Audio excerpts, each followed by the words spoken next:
Hello, everyone. Today we will be continuing with the writing lessons for this unit. We will continue with lesson 13.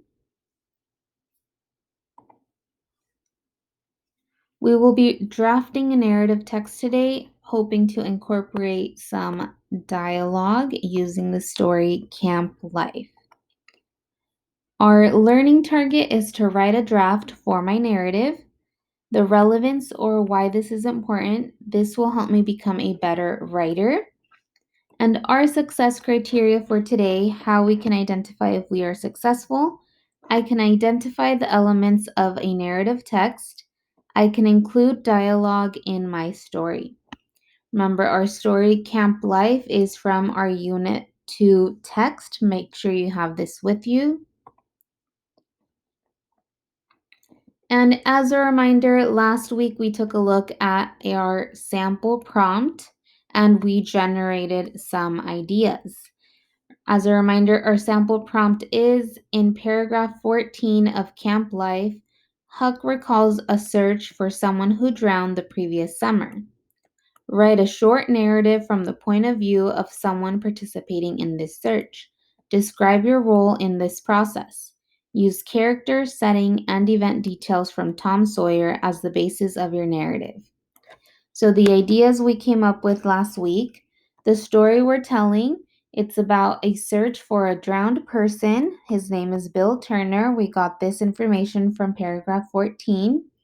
The setting, we decided the setting will be Jackson's Island shortly after someone has gone missing. It's around the same time period that Tom Sawyer is set in, which is the 1800s. And we obtained this information from the introduction and paragraphs 1 through 3.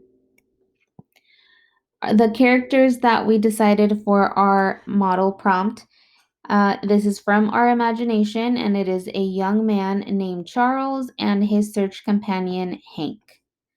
The plot that we came up with, these two men will tromp through the forest on the island. Near dark, they will set up camp and cook dinner. Later, the two will grow quiet. Charles will feel homesick and the dark will play tricks on him. They will hear a scary sound out on the water and grow afraid. They will both realize it is just another search boat. So these plot details that we came up with are from details in the story Camp Life. And so now we are going to look at a sample draft and take a look at some key elements from a narrative text. Remember, when writers make a draft, they put their ideas in writing for the first time. And after they draft, then we go back and improve the writing by revising and editing, making sure spelling and grammar is all correct.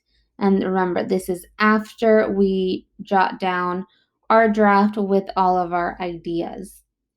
So today we will read and discuss a draft of a short narrative written in response to this model prompt right here that we have been working with.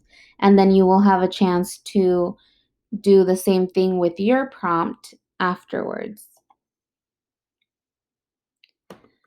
So here is our model or our sample narrative. It says, "It was growing late and Charles was growing tired. The thick trees on Jackson's Island were casting long shadows.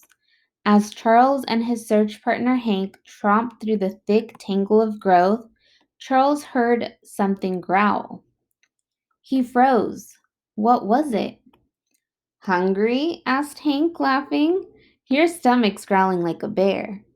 Embarrassed, Charles suggested they camp and catch some fish for dinner. Soon, they were enjoying a campfire and a spit full of bass, catfish, and perch. Charles felt a little guilty knowing that Bill Turner would never eat catfish again.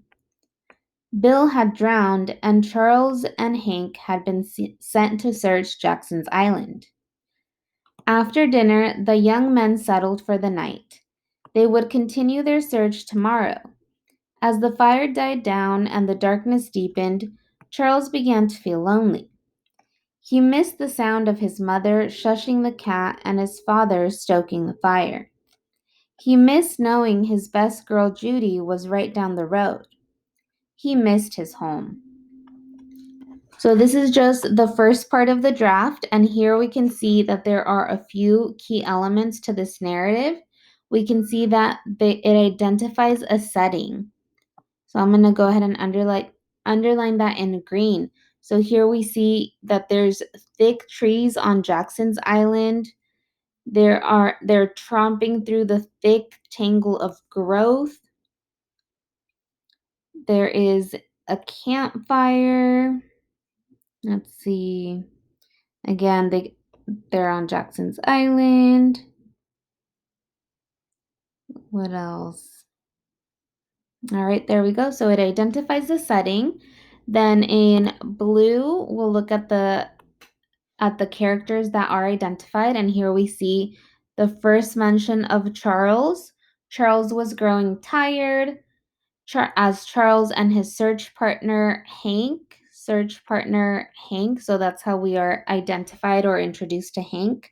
We know that it is Charles' search partner. So characters are identified, and it also establishes a point of view. Notice that it is saying Charles did this, Charles did that. So this is in third person. So I will write that down, third person. Then we also established a few key events. So we have the young men. The young men set camp and eat dinner. So here we have key event number 1. Second key event, Charles grows homesick as night falls.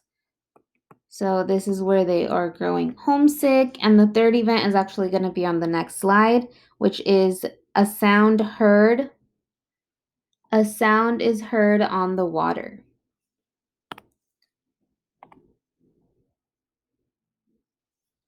So it says, suddenly, Charles heard a sound. It came from the water.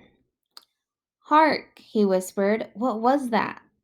Hank rubbed his eyes. What? He said, half asleep. Charles crept closer to the shore. The mysterious sound grew louder.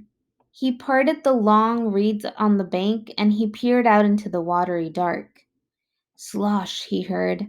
Slosh, slosh, slosh. Charles imagined Bill Turner wading white-faced in the water. Hank moved right behind him. Charles flinched. It's not a ghost, it's only Mr. Miller's rowboat. He and the others are still searching. Charles let out a sigh of relief and crawled back into his bedroll.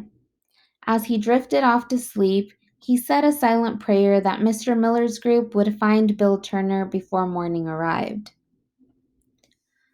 So here, notice that there's dialogue everywhere. I'll go ahead and underline this in a light blue, but even starting from the previous slide, we notice that there is a little dialogue here asking if he's hungry.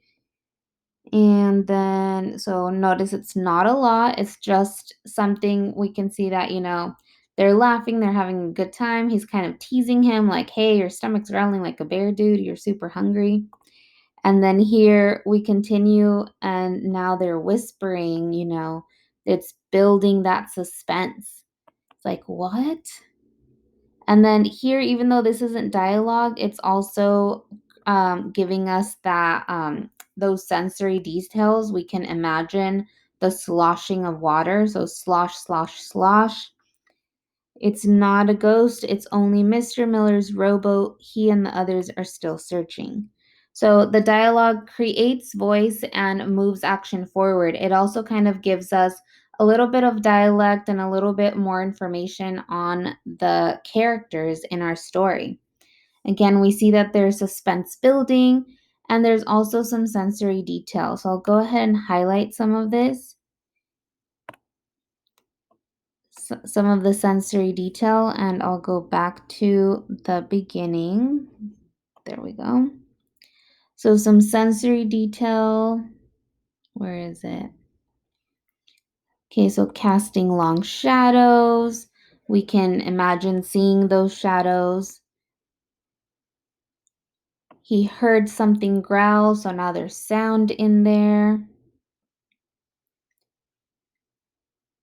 Embarrassed, so there's some emotion.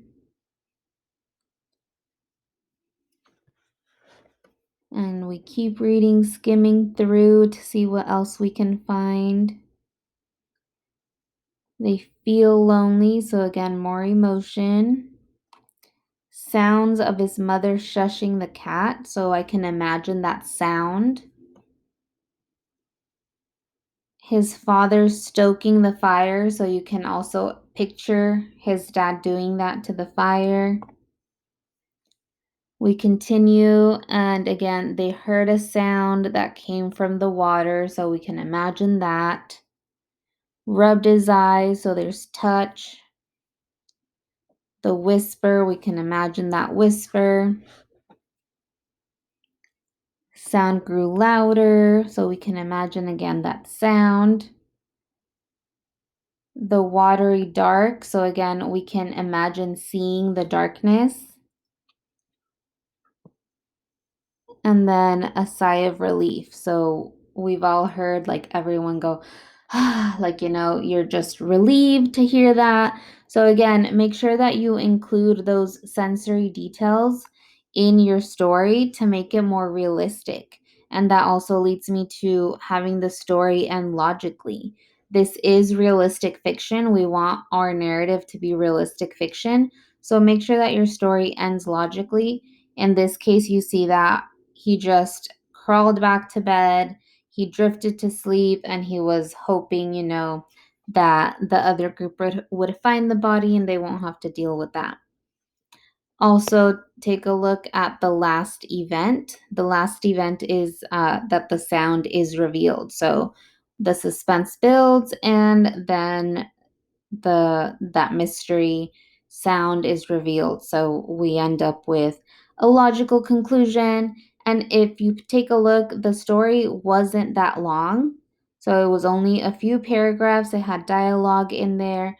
So I will go ahead and share this with you guys so you can take a look again at this sample narrative so you can get ideas for your own. Remember that our our prompt or your prompt as students is a little bit different. So remember your narrative is your prompt is in paragraph 23 of Camp Life. The boys imagine how the town is reacting to news of their drowning. Write a short narrative from the point of view of someone in the town. Describe his or her reaction to the news. Remember, the news is that the boys are the ones that drowned. Use characters, a setting, and some event details from the text as the basis of your narrative. So remember, you're only using some event details from the text. Some of these things you can make up and create your own. But as you use your ideas that you generated last week, be sure that in your draft you identify the setting, identify the characters, establish a point of view. So whatever character you're creating, someone in the town, make sure you establish the point of view, include some dialogue. So again, take a look at the sample. It doesn't have to be a lot of dialogue, but be sure to include some dialogue.